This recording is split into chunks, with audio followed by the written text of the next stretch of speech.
Bismillahirrahmanirrahim. Assalamualaikum warahmatullahi wabarakatuh. Alhamdulillahirabbil alamin wassalatu wassalamu ala asyrafil anbiya'i wal mursalin wa ala alihi wa ashabihi ajma'in. Ashhadu an la ilaha illallah wahdahu la syarikalah wa ashhadu anna Muhammadan 'abduhu wa rasuluhu wa la nabiyya ba'dah.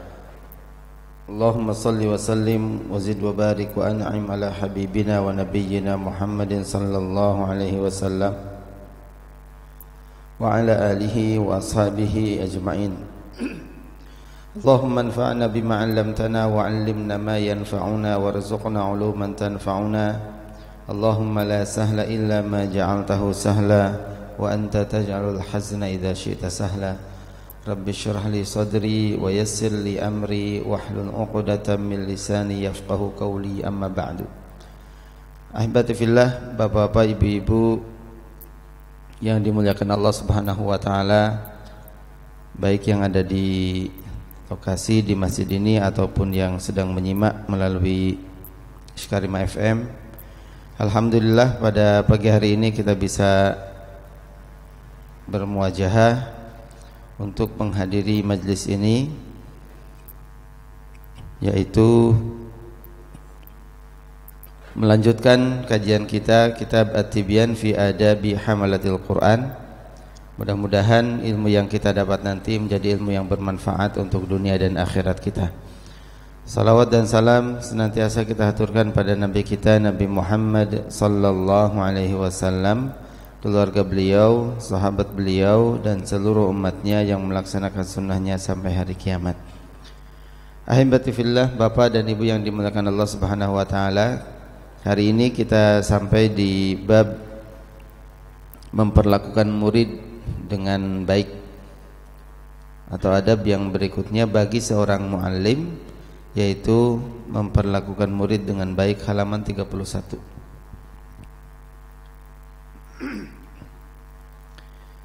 Bismillahirrahmanirrahim.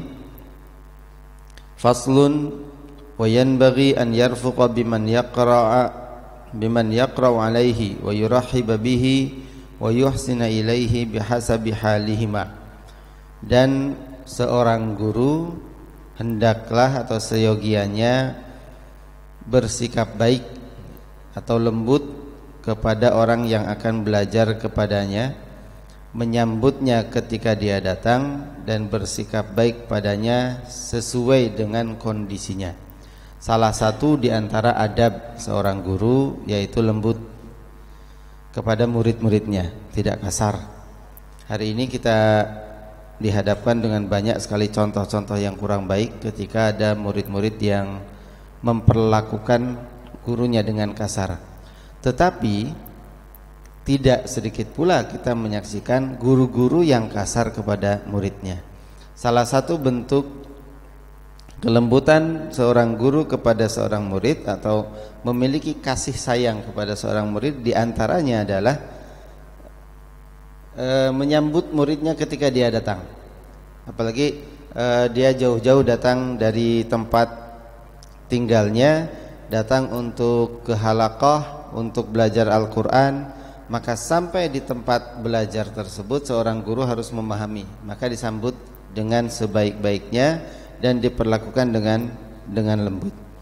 Faqad rawaina an Abi Harun Al-Abdi qala, ada sebuah riwayat dari Abu Harun Al-Abdi, beliau mengatakan, kunna nati Aba Sa'id Al-Khudri, kami satu hari datang kepada Abu Sa'id Al-Khudri. Maksudnya Abu Sa'id Al-Khudri adalah salah seorang sahabat Nabi sallallahu alaihi wasallam. Saya berarti Abu Harun adalah seorang tabi'in. Beliau mengatakan, saya hadir di majelisnya Abu Sa'id Al-Khudri, halaqahnya Abu Sa'id Al-Khudri. Fayaqulu, kemudian beliau mengatakan, yang mengatakan adalah Abu Sa'id, muallimnya, gurunya, marhaban biwasiyyati Rasulillah sallallahu alaihi wasallam. Ketika Abu Harun datang, Abu Sa'id langsung mengatakan, selamat datang biwasiyyati Rasulillah sallallahu alaihi wasallam, selamat datang wasiat Rasulullah sallallahu alaihi wasallam.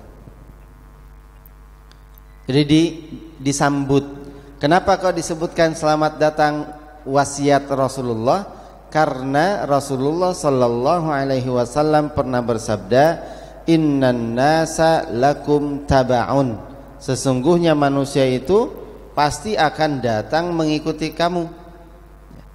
Bagaimanapun juga ketika kamu menjadi seorang muallim pasti akan datang. Nah, Abu Sa'id Al-Khudri diberi wasiat oleh Rasulullah sallallahu alaihi wasallam, suatu hari nanti orang-orang akan mengikuti kalian. Dan beliau mengatakan, fa idza ataukum, ketika orang-orang itu datang dari manapun juga tempatnya, fastausu bihim khaira, maka perlakukanlah dia dengan baik. Berilah dia nasihat-nasihat dan wasiat-wasiat yang baik. Itulah wasiat Rasulullah sallallahu alaihi wasallam kepada setiap guru, agar dia bersikap baik kepada murid-muridnya. Jadi kalau ada guru yang kasar berarti dia tidak melaksanakan wasiat Rasulullah sallallahu alaihi wasallam, apalagi main tangan, membentak dan lain sebagainya. Dan itu akan memberikan dampak buruk bagi muridnya, bagi santri-santri. Tapi itu yang pertama. Kemudian yang kedua, Rasulullah juga tadi mengatakan lengkapnya, innan nasa lakum taba'un wa inna rijalan ya'tuna min aqtaril ardi yatafaqqahuna fid din fa idza ataukum fastausu bihim khaira.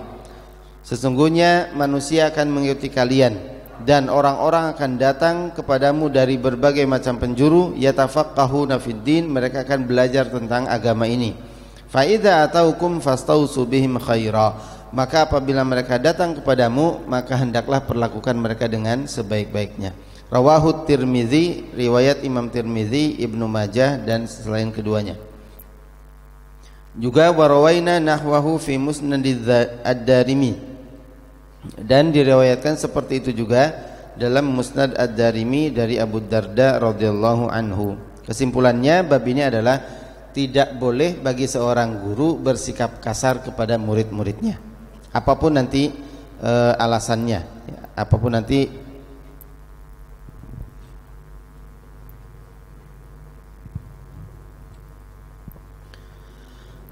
nanti sikap yang dilakukan oleh seorang murid. Nanti ada keterangan lebih lanjut. Yang berikutnya, adab seorang guru adalah memberi nasihat. Adab seorang guru memberi nasihat kepada murid-muridnya. Hal itu senada dengan apa yang disampaikan oleh Rasulullah sallallahu alaihi wasallam, ad-dinu an-nasihah.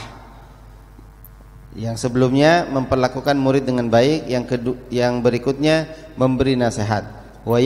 Faslun wa yanbaghi an yabdhula lahumun nasihah. Hendaklah seorang guru itu menyampaikan nasihat kepada murid-muridnya, kepada murid-muridnya nasihat. Apa itu nasihat? Nasihat adalah iradatu hiyazatil khair, keinginan untuk merubah seseorang menjadi baik, itulah nasihat. Jadi kalau kita mengatakan, lalu saya ini pemberi nasihat, berarti kita harus mempengaruhi seseorang untuk dia berbuat baik. Kalau ingin merubah sikap orang menjadi lebih buruk, maka itu bukan nasihat, walaupun seolah-olah kayak memberi wejangan dan lain sebagainya. Dan dalam bahasa Arab, kata nasihat itu tidak ada padanannya, enggak ada muradifnya, enggak ada kosakata yang sama dengan nasihat. Kalau yang lain-lainnya ada yang hampir sama kata-katanya, artinya, tetapi nasihat itu ya cuma satu. Nasihat apa lawan katanya ada, tetapi kata yang semakna dengan nasihat itu tidak ada. Maka ini jadi penting karena Rasulullah mengatakan ad-dinu an-nasihah. Agama itu adalah nasihat. Qulna liman ya Rasulullah, para sahabat bertanya, nasihat itu untuk siapa ya Rasulullah? Kata Rasulullah, qala lillahi, satu lillah, untuk Allah, wali kitabihi, untuk kitabnya, wali rasulihi, dan untuk rasulnya, kemudian wali a'immatil muslimin, dan untuk pemimpin-pemimpin kaum muslimin, wa ammatihim, dan untuk seluruh kaum muslimin. Bagaimana bentuknya? Wa minan nasihati lillahi ta'ala wa likitabih, dan termasuk nasihat bagi Allah dan juga nasihat bagi kitab Allah, bagi Al-Quran adalah ikram qari'ihi, memuliakan orang yang membaca Quran. Itu adalah termasuk nasihat kepada kitab Allah. Kalau ada orang-orang murid-murid yang sedang baca Al-Quran, itu harus dimuliakan, dihormati. Kenapa? Karena dia sedang membaca kalam suci, dia sedang membaca kalamullah. Yang dia baca bukan sembarangan bacaan.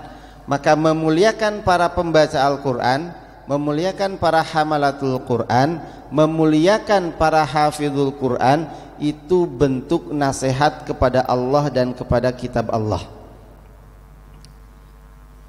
Jangan sampai kemudian ketika ada orang-orang yang membacanya, kita malah santai saja, Allah yang baca cuma anak kecil ini kok, gitu loh. Gak boleh begitu, apalagi posisi dia sebagai seorang guru. Jadi anak-anak kita ini ketika dia baca Al-Quran, maka dia akan jadi mulia. Mulia karena apa? Mulia karena dia sedang membaca Quran. Karena semua yang menempel dengan Quran pasti juga akan jadi mulia. Dan itulah kenapa Quran menjadi syiar. Karena setiap yang menempel dengan Quran pasti dia jadi mulia. Kita tahu bersamalah, ini kertas, ya. Kertas ini biasa, ya. Kertas ini biasa. Tulisannya juga tulisan bahasa Indonesia. Tetapi ketika kertas ini berisikan ayat-ayat Al-Quran, maka tidak bisa kertas ini diperlakukan sembarangan. Kenapa? Karena ada kalamullah. Bahkan kertas-kertas yang ada yang mungkin sama jenisnya, itu akan berada di tempat yang paling buruk. Kenapa? Karena di dalamnya tidak ada ayat Al-Quran. Bisa jadi dia akan berada di toilet, menjadi kertas tisu, ya, tisu toilet, sama kertasnya. Tapi ketika di situ ada Al-Quranul Karim, maka dia menjadi mulia. Begitu juga orang-orang yang sedang membaca Al-Quran. Kenapa kita perlu menghormati mereka? Karena dia sedang membaca sesuatu yang mulia, yaitu Al-Quranul Karim. Maka termasuk nasihat kepada Allah, nasihat kepada Rasulullah, yang pertama adalah ikram qari'ihi, memuliakan orang yang membaca Al-Quranul Karim. Yang kedua, wa talibihi, ikram talibihi, memuliakan murid-murid yang sedang belajar Al-Quran. Betapapun sulitnya dia belajar, yatata'ta, belajarnya sulit, terbata-bata, bilang hamzah a dengan ain mesti tertukar-tukar, dod dengan dho itu mesti tertukar. Betapapun sulitnya dia belajar, tetap hormati dia, tetap muliakan dia, karena dia sedang berusaha untuk membaca kitab yang mulia pula. Itu termasuk nasihat kepada Al-Quranul Karim. Wa irsyadihi ila maslahati, termasuk nasihat kepada Allah dan kitab Allah adalah menunjuki orang-orang yang sedang belajar tersebut kepada sesuatu yang akan jadi maslahatnya.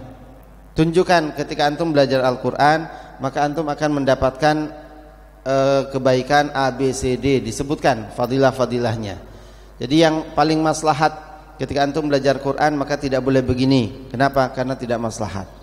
Ketika antum belajar Al-Quran, maka antum harus jaga adab-adabnya. Apa di antara adab-adabnya itu disampaikan. Itu akan jadi maslahat.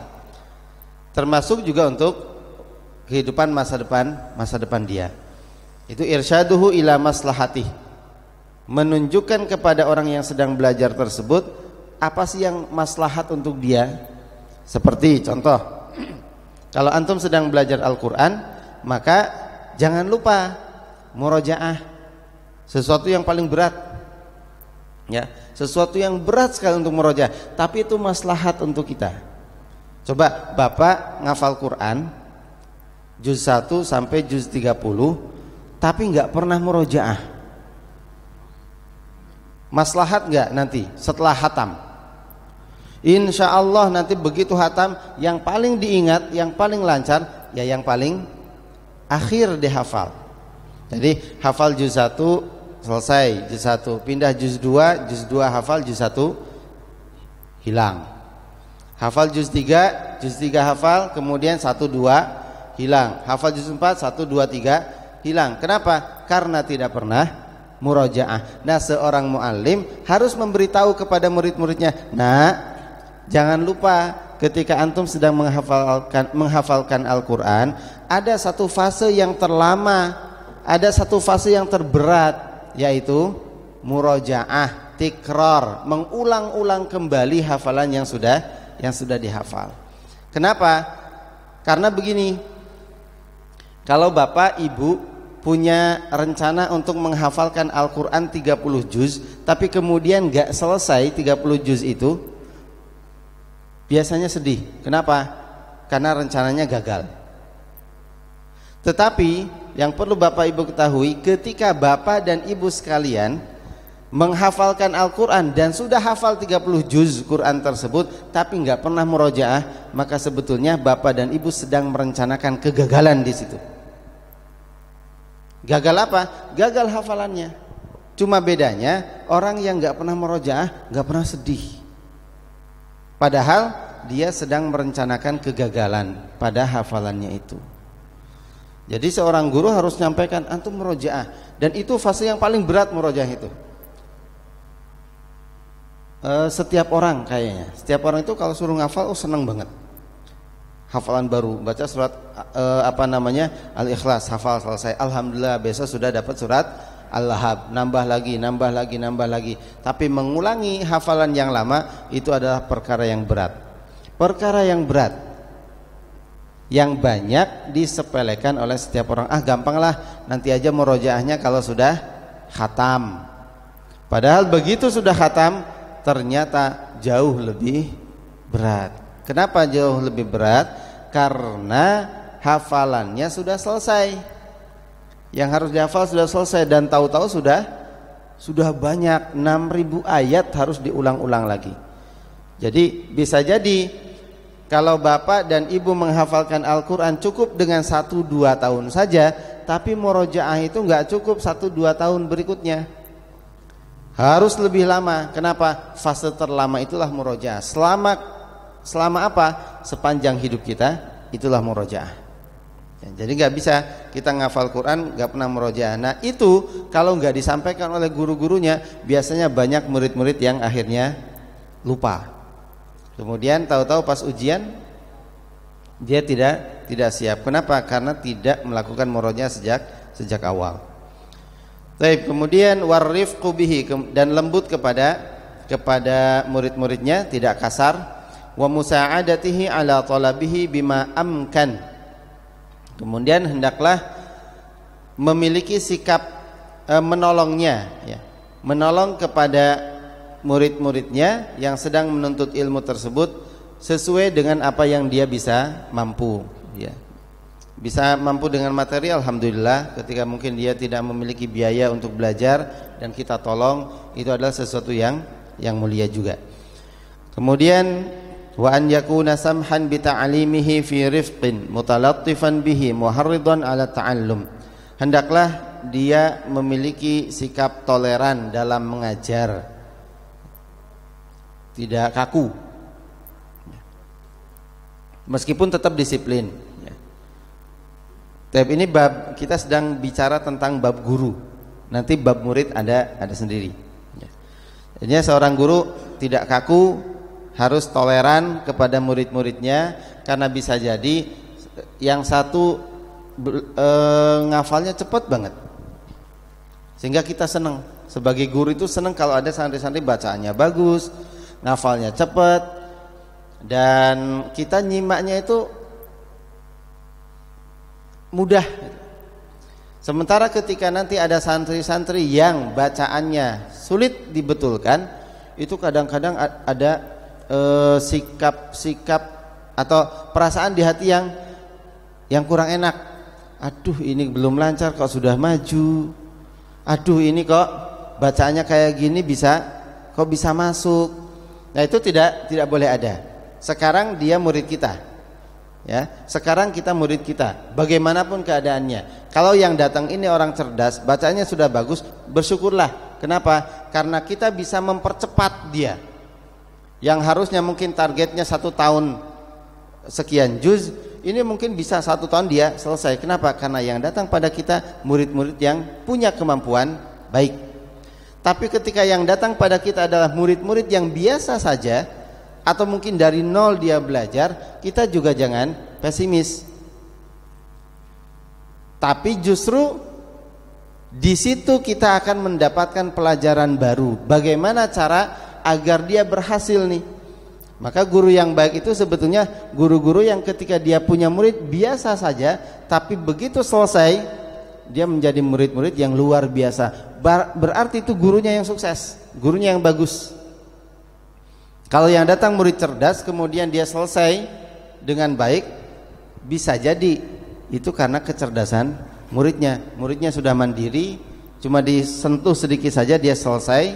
Nah, sementara murid-murid yang sulit mungkin dia harus membutuhkan nasihat sebanyak-banyaknya, bimbingan yang ekstra dari guru-gurunya. Tapi ketika dia berhasil, maka gurunya inilah yang berhasil mendidiknya. Jadi bagaimanapun caranya, kita tetap harus punya sikap yang toleran. Kepada si fulan yang ini ya kita bagaimana bersikap baik, yang ini juga bersikap baik, walaupun mungkin ada perbedaan dalam sikap tersebut, tapi tetap sama-sama disesuaikan dengan kondisi para pelajar kita. Muharridhan lahu 'ala ta'allum, dan senantiasa memberi motivasi untuk terus belajar. Jadi jangan sampai kemudian kalau kita di pesantren kita sampaikan antum belajar di ma'had ini, antum belajar di Ishkarimah ini, belajar Quran. Begitu selesai 30 juz di Ishkarimah, jangan cukup hanya di situ. Tetap terus belajar ya. Teruslah belajar. Karena apa? Karena ilmu masih banyak yang belum dipelajari. Di Ishkarimah cuma dapat berapa? Cuma sedikit ya. Cuma sedikit sekali. Termasuk juga para akhwat, ibu-ibu. Image yang mungkin seringkali muncul dulu ya ketika zaman kami masih kecil, alah ibu-ibu perempuan tuh nggak usah belajar tinggi-tinggi, apalagi sampai S1, S2, S3 dan lain sebagainya. Kenapa? Ujung-ujungnya biasanya di dapur. Itu muncul dulu santer banget zaman kami kecil dulu. Nah, kita sampaikan kepada para ummahat ini, para wanita ini, para santriwati ini, agar kemudian tetaplah belajar. Selesai di lembaga ini silakan belajar. S1 selesai, kalau bisa S2 tafadhol silakan. Kenapa? Karena pada hakikatnya betul memang dia akan lebih banyak tinggal di rumah, tetapi dia di rumah sedang mempersiapkan generasi yang jauh lebih baik. Siapa? Anak-anaknya. Kalau ilmunya cuma sedikit, sementara ayah itu pasti akan lebih banyak di luar. Ya, ayah akan lebih banyak di luar. Maka yang lebih banyak tinggal dengan anaknya adalah ibunya. Maka ketika ibu memiliki ilmu yang cukup, dia tidak akan kesulitan mendidik anak-anaknya. Sehingga selain dia akan diberikan pembelajaran di sekolah oleh guru-gurunya, dia punya guru terbaik ketika dia tinggal di rumah. Jadi harus punya juga ilmu yang tinggi bagi seorang wanita untuk mendidik anak-anaknya ketika mereka sedang berada di rumah. Ya, baik. Itu jadi guru harus memberikan motivasi terus belajar. Wayan bagilahu ayyudzakirahu fadilata dzalik, dan hendaklah seorang guru mengingatkan murid-muridnya tentang apa? Fadilah, keutamaan belajar. Supaya apa? Liyakuna sababan fi nasyatih, agar itu menjadi sebab dia bisa rajin. Fadilah belajar itu man salaka tariqan. Rasulullah mengatakan, man salaka tariqan yaltamisu fihi ilman sahhalallahu lahu bihi tariqan ilal jannah. Siapa yang berjalan untuk belajar, maka sebetulnya dia sedang Allah akan memudahkan jalannya nanti ke surga. Man kharaja fi talabil ilmi, siapa yang keluar dari rumahnya untuk belajar, talabul ilmi, fahuwa fi sabilillah, maka dia sebetulnya sedang fi sabilillah, berada di jalan Allah, hatta yarji', sehingga ketika dia meninggal dalam talabul ilmi, dia meninggal dalam keadaan syahid. Itu fadilah-fadilah. Ketika kita sedang belajar Quran, kita harus paham khairukum man ta'allamal Qur'ana wa 'allamah. Sebaik-baik dari kalian adalah yang belajar Quran dan mengajarkannya. Sehingga itu akan memotivasi dia untuk terus menjaga semangat belajarnya. Kalau jadi guru hanya diam, kemudian contoh saya mungkin datang ke sini, kemudian setelah itu saya diam menunggu yang setoran. Begitu yang setoran datang, selesai dia setoran, dia pulang, dan saya tidak mengeluarkan nasihat apapun, maka semangat murid-muridnya akan terus turun. Kenapa? Karena gurunya nggak pernah ngasih motivasi belajar, nggak pernah menyampaikan fadilah-fadilah di dalam belajar. Sehingga apa? Orang kalau tidak tahu tujuan, mesti semangatnya akan berkurang. Loh, buat apa saya menghafal Quran? Ya, buat apa saya menghafal Al-Quran ini? Kalau tidak tahu tujuannya, pasti akan berkurang semangatnya, sehingga akhirnya ketika pudar sudah, dia akan putus di tengah jalan. Wa ziyadatan fi raghbati, akan menambah kecintaannya terhadap belajar, wa yuzahidahu fid dunya.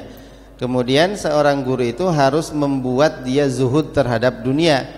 Setelah disampaikan fadilah belajar, pasti dia akan lebih cinta belajar dan zuhud terhadap dunia, tidak mementingkan dunia, terlalu mementingkan dunia. Meskipun dunia itu penting juga gitu. Meskipun dunia itu penting sebagai sarana untuk mendapatkan akhirat. Jadi seorang guru harus membuat anak-anak itu zuhud terhadap dunia. Usahakan apalagi sekarang mungkin gadget itu Masya Allah harganya murah-murah, tapi aplikasi yang ada di dalamnya itu canggih-canggih. Jangan sampai nanti ketika orang belajar, yang satu lebih suka melihat gadget teman-temannya. Jadi begitu sampai di halaqah, mereka sibuk dengan gadgetnya masing-masing atau sibuk dengan gadget teman-temannya itu. Jadi gak sibuk dengan hafalan teman-temannya. Sehingga yang muncul itu adalah gadget antum apa? Harganya berapa? Ada aplikasi ini enggak? Lemot atau tidak? Kalau itu yang terjadi, berarti kita sebagai seorang guru gagal membuat dia zuhud terhadap dunia. Harusnya ketika mereka datang, mereka akan iri ketika melihat teman-temannya sudah mendapatkan ilmu yang jauh lebih tinggi, sehingga termotivasi. Iri dalam pengertian yang baik, termotivasi untuk kemudian dia bisa belajar semakin giat lagi. Baik, berikutnya wa yusarrifahu 'anir rukuni ilaiha. Kemudian bagaimana caranya seorang guru bisa membuat murid-muridnya itu tidak sampai condong terhadap dunia. Wal ightiraru biha, jangan sampai tertipu juga dengan dunia. Wa yudzakkirahu annal ishtighala bil Qur'an wa sairil ulumi syar'iyyah, dan mengingatkannya bahwasanya ketika seseorang sibuk dengan Al-Qur'an dan seluruh ilmu-ilmu syar'i tersebut, huwa tariqul hazimin wa ibadallahil arifin, itu adalah salah satu jalannya orang-orang yang al-hazimin, orang-orang yang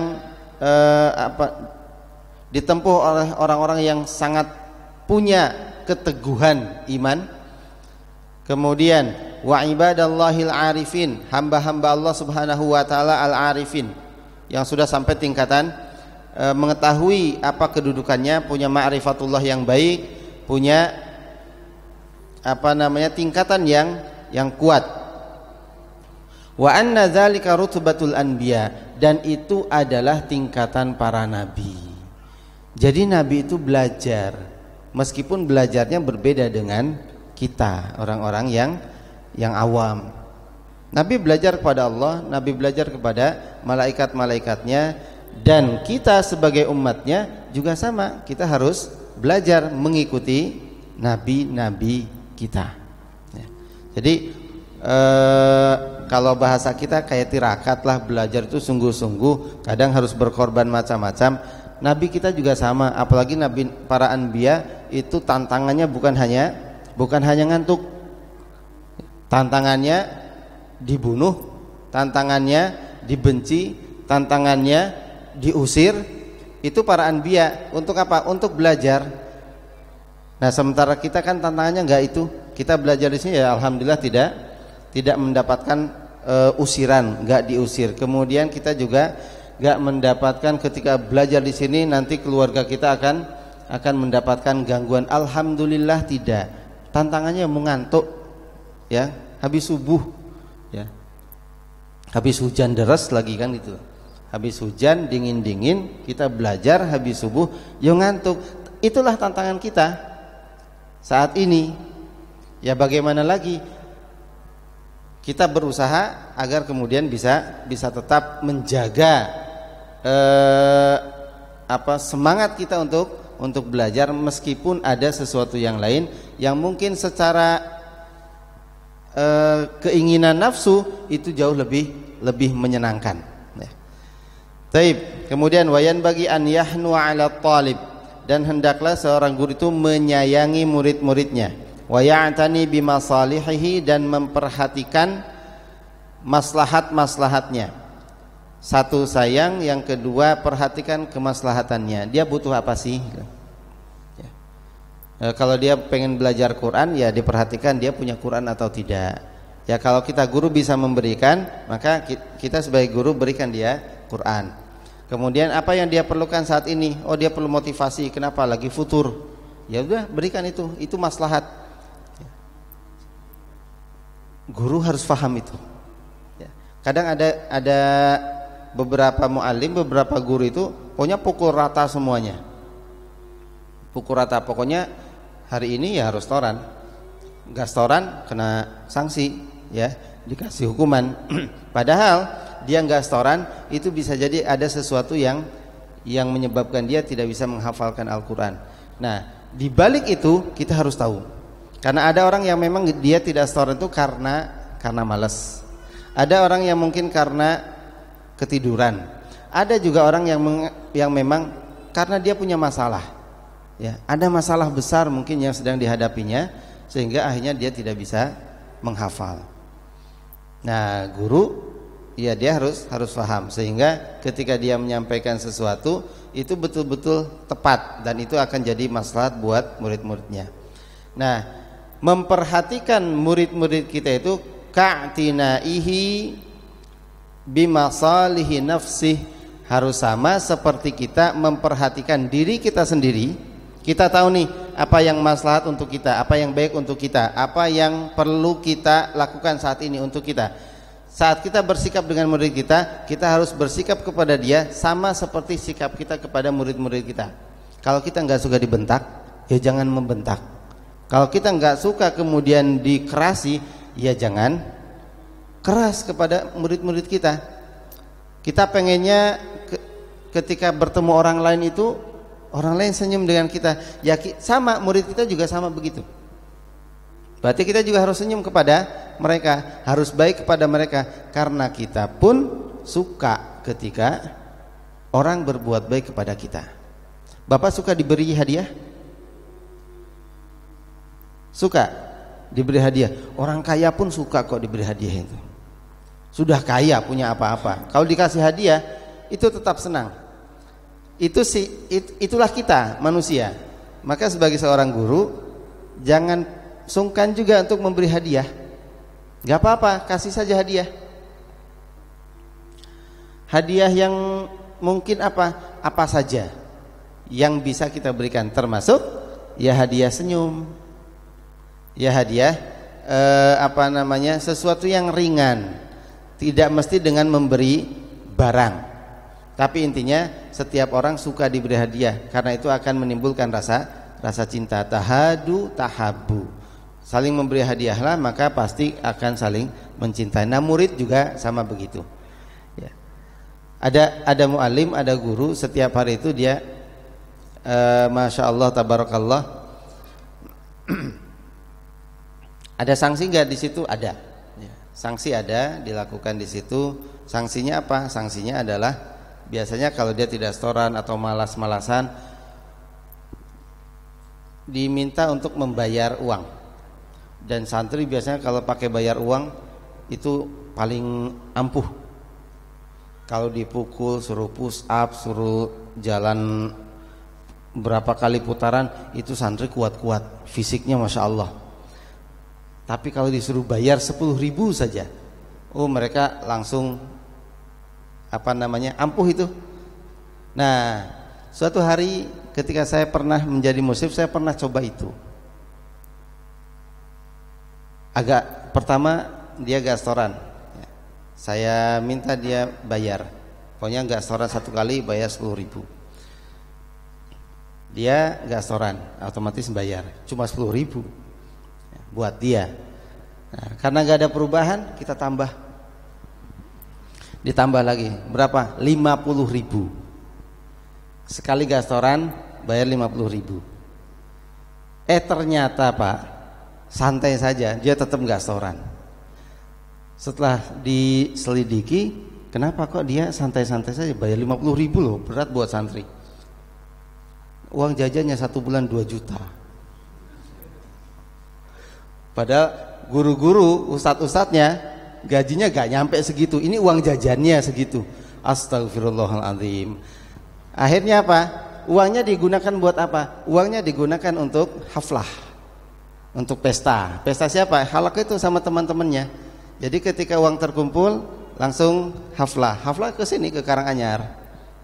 Makan bareng diantar sama ustadznya, sama saya ikut ke situ. Kemudian kita sampaikan, ini yang bayar, yang tadi tidak setoran. Gimana? Antum siap? Siap Ustaz. Udah begitu masuk ke rumah makan, ternyata sampai rumah makan teman-temannya juga nggak ukuran. Mesennya bukan 1 porsi. Ya. Ada yang 2 porsi, ada yang 3 porsi, berapa macam makanan lagi. Saya bilang, antum hati-hati, ini yang bayar bukan antum, yang bayar teman antum. Kasihan nanti kalau habis. Santai aja Sat, orang kaya. Dia bilang begitu. Begitu sayang, yang khawatir saya gitu loh. Kalau nanti kurang, sayang nombok. Udah begitu selesai, antum siap bayar? Siap Sat. Datang ke kasir, tanya sama kasir, berapa habisnya? 600.000. 600.000 antum bawa uang? Ada Sat. Insya Allah bisa dibayar dengan ringannya, karena orang kaya.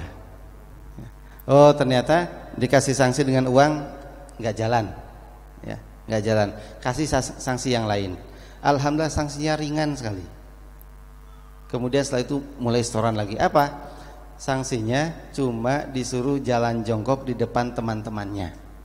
Teman-temannya sedang ngaji di masjid ini, kemudian dia disuruh jalan jongkok keliling masjid itu. Dia minta, Ustaz tolong Ustaz, afwan saya nggak akan ngulangi lagi. Cuma suruh jalan jongkok dia nggak mau, tapi kalau suruh bayari makan dia siap. Walaupun apa? Walaupun teman-temannya senang. Kenapa? Oh kita sering haflah gitu. Jadinya begitu. Tapi ada yang begitu. Nah, intinya apa? Intinya adalah ketika kita memperhatikan seseorang, kita harus tahu mana yang maslahat. Kalau saya ngasih hukuman pada si fulan dengan uang, oh ternyata nggak maslahat buat dia, tetap gak setoran kok. Sebaliknya, ketika saya memberikan hukuman dengan cara yang lain kepada orang lain, itu bisa jadi tidak maslahat. Maka yang paling tahu itu kita, gurunya, harus betul-betul paham bagaimana situasi yang sedang dihadapi oleh murid-murid kita. Nah yang tadi qadarullah ternyata ada sesuatu yang menghambat dia untuk menghafal dari keluarga. Ya, otomatis kita harus mulai berusaha menghubungi keluarganya dan lain sebagainya sampai akhirnya kemudian dia bisa kembali semangatnya untuk menghafal. Itu memperhatikan sampai ke titik itu seorang guru. Jadi nggak hanya sebatas datang guru ke halaqah, kemudian datang murid ke halaqah, murid setoran kita nyemak, murid selesai setoran kita pulang. Nggak cukup itu. Harus betul-betul diperhatikan. Kalau perlu ditanya sudah makan atau belum. Silakan ditanya walaupun bahasa kita basa-basi. Tapi ternyata itu manfaat gitu. Lalu kita sering kok basa-basi di sini. Ya zaman-zamannya sekolah biasa, kemudian ada anak lewat. Udah tahu, kita sudah tahu dia pakai seragam kok gitu. Masih suka tanya toh, "Mau sekolah, Dek?" Kalau anaknya cerdas, udah tahu pakai seragam, memang mau kemana kan gitu. Tapi itu tanda keramahan kita kepada orang yang ada di sekitar kita. Enggak apa-apa. Nah, kepada murid kita juga seperti itu. Tapi jangan diniatkan basa-basi gitu loh. Tetap niatnya adalah betul-betul kita ingin tahu kondisi sesungguhnya yang sedang dia hadapi. Gimana kabarnya, gimana kabar orang tuanya, gimana kabar keluarganya, gimana hari ini, dapat berapa juz, dapat berapa halaman, dapat berapa ayat, gimana tadi di sekolah belajarnya. Semua bisa jadi poin untuk kita. Dan ketika kita bertanya, memperhatikan dia, pasti dia akan merasa bahwa guru saya perhatian sekali dengan saya. Itu yang kemudian menjadi motivasi besar bagi seorang murid untuk terus belajar. Baik, ka'tinaihi bimasalihi nafsihi wa masalihi waladihi, seperti memperhatikan untuk kemaslahatan dia sendiri dan kemaslahatan anak-anaknya.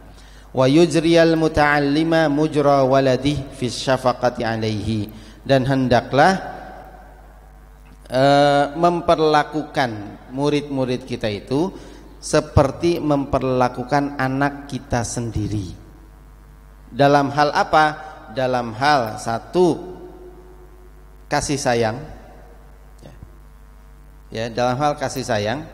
Ya, kita mungkin bapak ibu yang punya anak, itu bagaimana caranya agar supaya anak-anak kita itu bisa nyaman dengan kita. Ketika ada orang yang membentak dia, maka kita sebagai orang tuanya akan tampil di depan untuk membela anak-anak kita.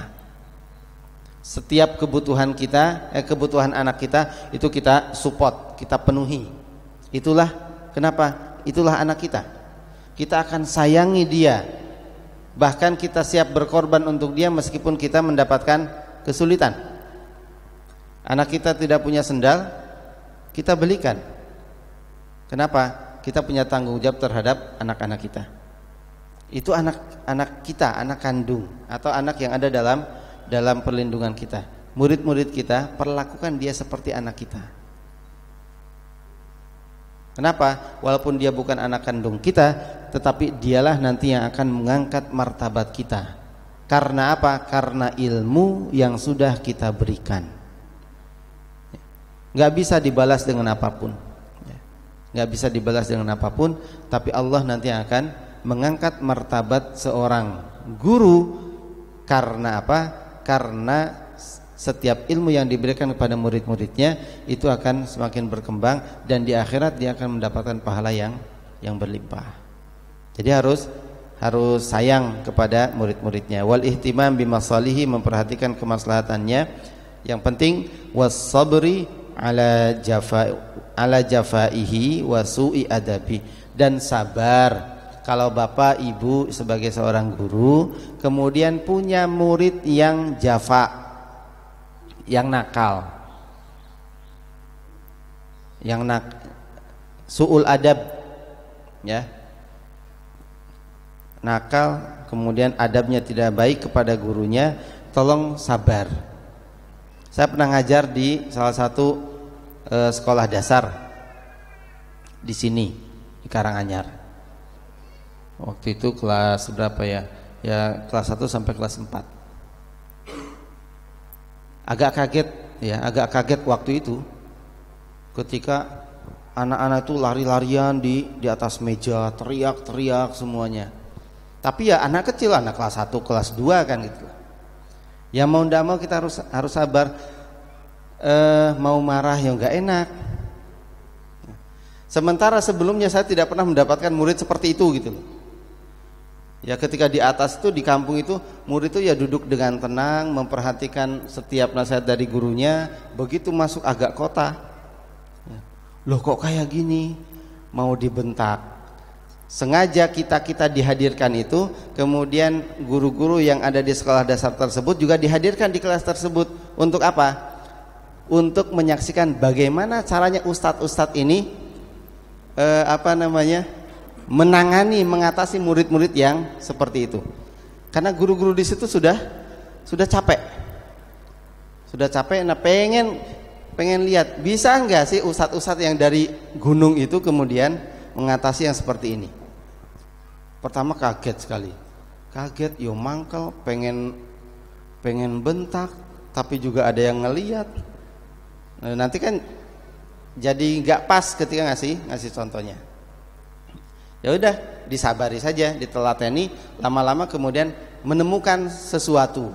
Hanya menemukan satu cara, gimana caranya supaya anak-anak ini bisa diam dan tenang. Sampai habis begitu selesai, musyawarah dengan guru-guru di situ, evaluasi dilakukan evaluasi. Oh di kelas ini seperti ini, kelas ini seperti ini, dan ada satu poin di situ ternyata bisa dilanjutkan.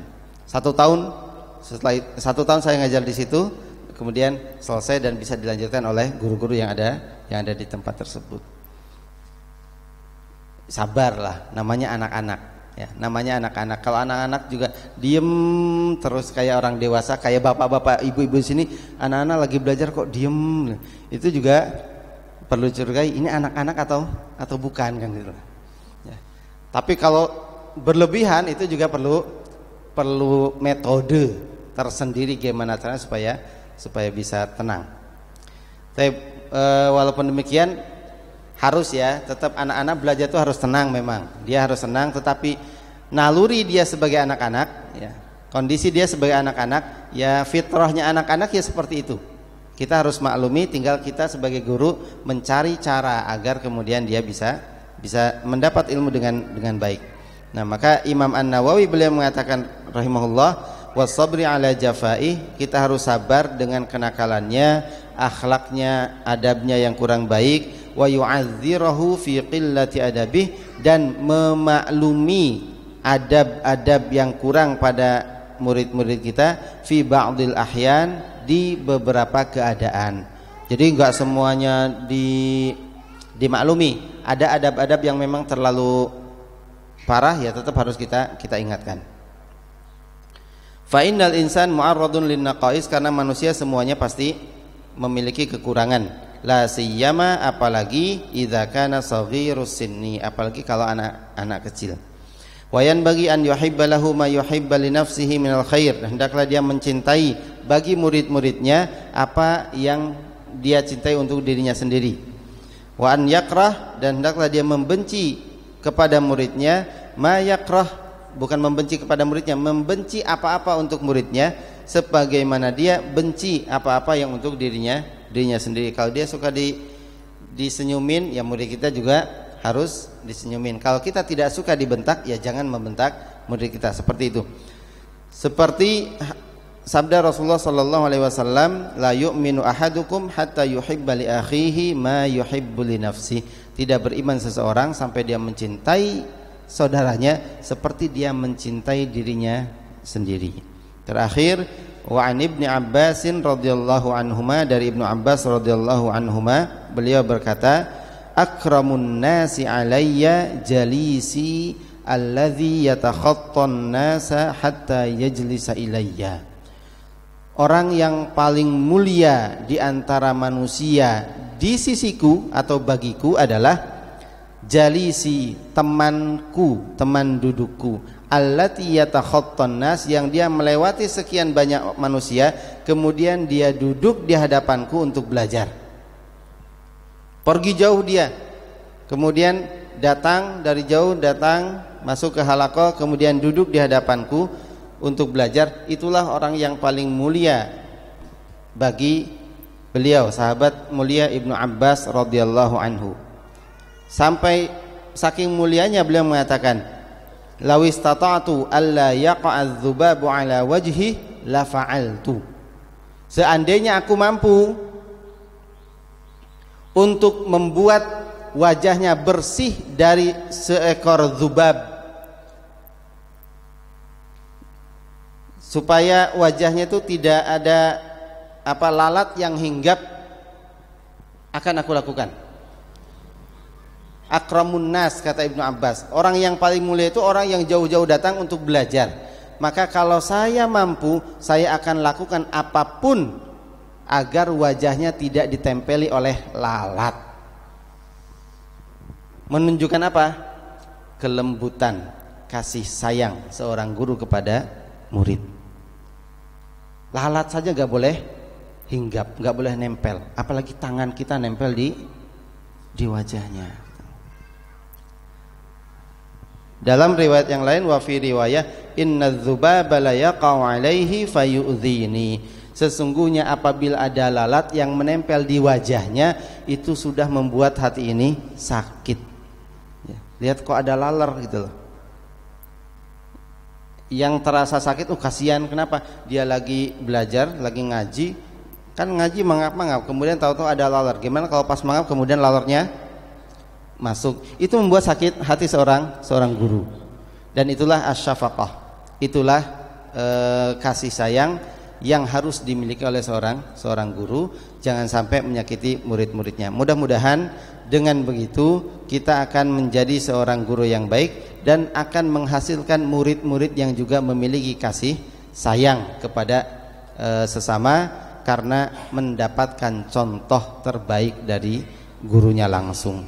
Jazakumullahu khairan, barakallahu fikum. Mudah-mudahan Allah Subhanahu wa taala senantiasa memberikan kepada kita ilmu yang barokah, ilmu yang bermanfaat, dan anak-anak kita bisa belajar kepada guru-guru yang baik. Juga jika di sini ada guru-guru muallim-muallim, semoga adab ini bisa menjadi panduan untuk kita semuanya, agar kemudian kita terbebas dari tuntutan Allah Subhanahu wa taala.